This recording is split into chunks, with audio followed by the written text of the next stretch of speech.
विश्व हिंदू परिषद के केंद्रीय अध्यक्ष व सुप्रीम कोर्ट के वरिष्ठ अधिवक्ता आलोक कुमार के नेतृत्व में परिषद का एक प्रतिनिधि मंडल राजस्थान के मुख्यमंत्री भजनलाल शर्मा से मिला।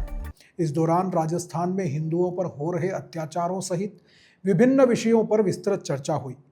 प्रतिनिधिमंडल ने राजस्थान में धर्मांतरण के विरोध में एक कठोर कानून बनाने की मांग की, ताकि लोगों को बहला फुसलाकर, डरा धमकाकर या लालच देकर जबरन धर्म परिवर्तन न कराया जा सके। इसके साथ ही प्रदेश में बढ़ते लव जिहाद व ऐसे ही अन्य मामलों पर भी कठोर कार्रवाई करने की मांग की गई। प्रतिनिधिमंडल ने धार्मिक उत्सवों पर होने वाले हमलों का मुद्दा भी उठाया और सुरक्षा की मांग की। इस अवसर पर मुख्यमंत्री भजनलाल शर्मा ने विश्व हिंदू परिषद की विभिन्न मांगों पर चिंतन करने के साथ ही कानून बनाने की दिशा में सकारात्मक कार्य करने की बात कही। विश्व हिंदू परिषद के प्रतिनिधिमंडल में राजस्थान के क्षेत्रीय मंत्री सुरेश उपाध्याय, क्षेत्रीय संगठन मंत्री राजाराम, जोधपुर प्रांत मंत्री परमेश्वर जोशी, जयपुर प्रांत मंत्री राधेश्याम, सहमंत्री विवेक, चित्तौड़ प्रांत के सहमंत्री सुंदरलाल कटारिया सहित अन्य पदाधिकारी मौजूद रहे। हम लोगों की चिंता है कि राजस्थान में भी लव जिहाद के मामले हो रहे, मिशनरी भी और ईसाई धर्मावलंबी भी धोखे से, डर से या लालच से धर्मांतरण करा रहे। अंतरात्मा की आवाज से धर्मांतरण नहीं हो रहा, बाहरी कारणों से हो रहा, अवैध है, गैर कानूनी। हम लोग मुख्यमंत्री जी से मिले पिछले सेशन में। धर्मांतरण को रोकने का जो कानून आया था, हमने उसका अध्ययन किया। उसमें कुछ सुधार आवश्यक है। मुख्यमंत्री जी से 40 मिनट की चर्चा हुई। उन्होंने हमारी बातों को धैर्य से सुना और बहुत सारी बातों को स्वीकार किया। इस कानून में लिखा था, अभी तक जो विधेयक में था, कि धर्मांतरण होने पर उसके परिवार का कोई सदस्य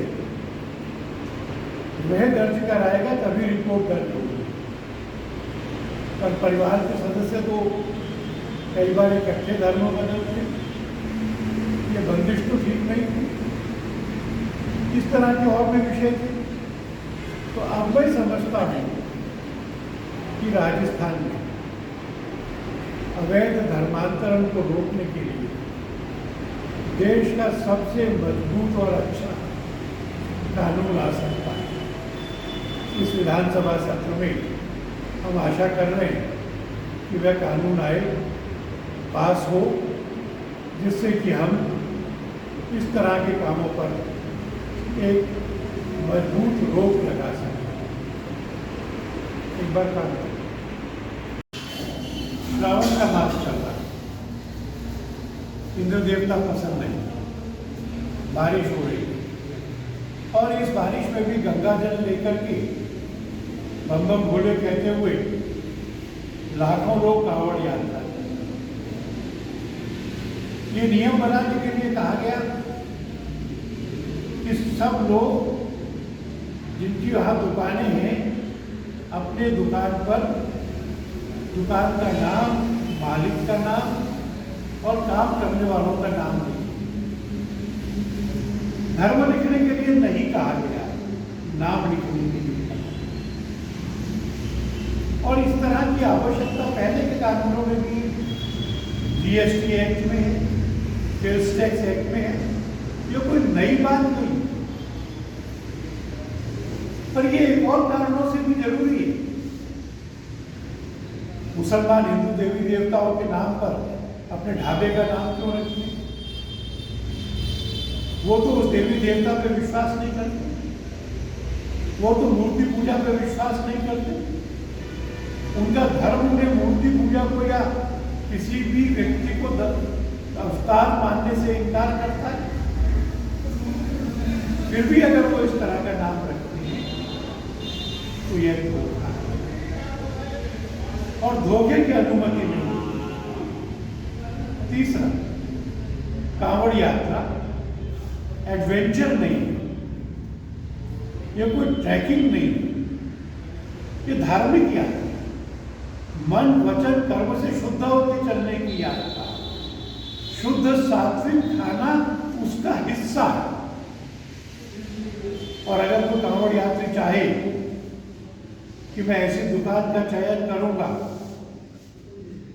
इस यात्रा में जो मेरे धार्मिक विश्वासों के अनुरूप है, जहां सात्विक भोजन मिलने की संभावना बहुत है, तो इसको गलत नहीं माना जा सकता। यह तो उसका अधिकार है। किसी को भी डिसेप्शन से, छुपाव से, दुराव से अपना बिजनेस बढ़ाने की अनुमति नहीं मानी। यह अनफेयर ट्रेड प्रैक्टिस है। विश्व हिंदू परिषद इस बात का समर्थन करती है कि दुकान के लोगों को अपनी पहचान छुपाने में कोई संकोच नहीं होना चाहिए। पहचान उजागर करें, सामने आने दें और फिर तीर्थयात्री को निर्णय करने दें कि उसने कहाँ भोजन करना है। इससे व्यापार की स्वतंत्रता कम नहीं होती और लोगों के धार्मिक विश्वासों की रक्षा। उदयपुर फाइल्स नामक फिल्म के बारे में हाईकोर्ट के फैसले को ठीक से समझना होगा।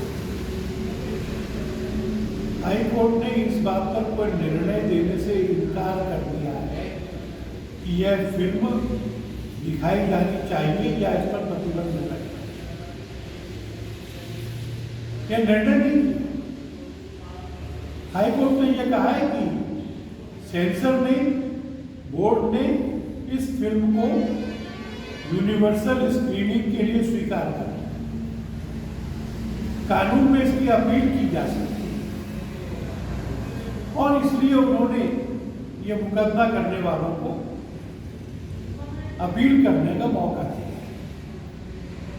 ये कहा है कि अपील सोमवार तक दायर होनी चाहिए, माने आज तक। और सरकार को कहा है कि इसका एक हफ्ते में निर्णय होना चाहिए। वहां निर्णय जब होगा, ऐसा 7 और 3 10 दिन, तब तक के लिए फिल्म के प्रदर्शन पर रोक लगाई है, जिससे पेटिशनर, याचिका देने वाला अपील कर सके, अपील की सुनवाई हो सके और निर्णय हो सके। मेरे मन में एक सवाल उठता है, क्या कन्हैया की हत्या हुई कि नहीं? सर तन से जुदा इस नारे के तहत सार्वजनिक रूप से बाजार में उसका गला रेत के उसको मारा गया कि नहीं? और तीसरा, क्या ये हत्या इसलिए नहीं हुई कि उसकी फेसबुक पोस्ट में जो डिलीट हो चुकी थी, एक ऐसे प्रसंग को दिखाया गया था जिसको मुसलमान अपने धर्म के विरुद्ध मानते। चौथा, उन दिनों में जुमे की नमाज के बाद मस्जिदों से निकलकर इसकी एक ही सजा, सर तन से जुदा, ये नारे लगाए गए थे कि नहीं लगाए गए? मुसलमानों का एक वर्ग ऐसा है जो हिंसात्मक जिहाद में विश्वास करता है, हत्या में, लूटमार में, स्त्रियों के अपमान में, इसको धार्मिक कर्तव्य मानता है। जो मुसलमान नहीं है उनको मुसलमान बनाना किसी भी तरीके से, हिंसा से। और अगर ये सब सच है तो सच दिखाने वाली फिल्म को बैन करना या इस सच को बदलना, सत्य को छुपाना, या जो लोग पथभ्रष्ट होकर इन कामों को कर रहे हैं, इसको एक सिविलाइजेशनल चैलेंज, सभ्यताओं के संघर्ष के रूप में स्वीकार कर। मैं समझता हूं सत्य को दबाने और छुपाने के प्रयत्नों से सत्य मर नहीं सकता। हमारा अनुभव है कि अगर फिल्म पर प्रतिबंध लगाया जाता है तो वो फिल्म ज्यादा देखी जाएगी। जो लाखों लोग फिल्म नहीं देखने गए होंगे उनको लगेगा कि देखो क्या है। और आज के सोशल मीडिया के जमाने में फिल्म के सेंसर बोर्ड के सर्टिफिकेट होने ना होने से उसके प्रदर्शन पर कोई फर्क नहीं पड़ता। मैं समझता हूँ फिल्म पर प्रतिबंध लगाने की मांग गलत है। जो चाह रहे हैं उनके लिए भी काउंटर प्रोडक्टिव है। और मैं उम्मीद करूँगा कि सेंसर्स का अपीलेट बोर्ड भी यही निर्णय लेगा। हम लोगों की चिंता है कि राजस्थान में भी लव जिहाद के मामले हो रहे, मिशनरी भी और ईसाई धर्मावलंबी भी धोखे से, डर से या लालच से धर्मांतरण करा है। अंतरात्मा की आवाज से धर्मांतरण नहीं हो रहा, बाहरी कारणों से हो रहा, अवैध है, गैर कानूनी। हम लोग मुख्यमंत्री जी से मिले पिछले सेशन में। धर्मांतरण को रोकने का जो कानून आया था हमने उसका अध्ययन किया। उसमें कुछ सुधार आवश्यक है। मुख्यमंत्री जी से 40 मिनट की चर्चा हुई।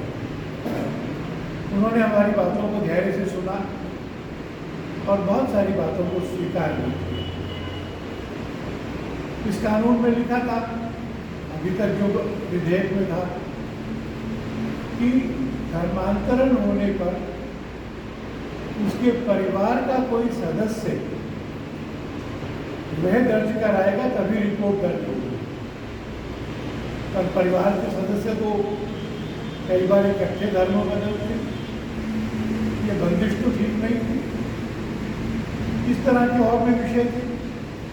तो अब मैं समझता हूँ कि राजस्थान में अवैध धर्मांतरण को रोकने के लिए देश का सबसे मजबूत और अच्छा कानून आ सकता है। इस विधानसभा सत्र में हम आशा कर रहे हैं कि वह कानून आए, पास हो, जिससे कि हम इस तरह के कामों पर एक मजबूत रोक लगा सकें। एक बार काम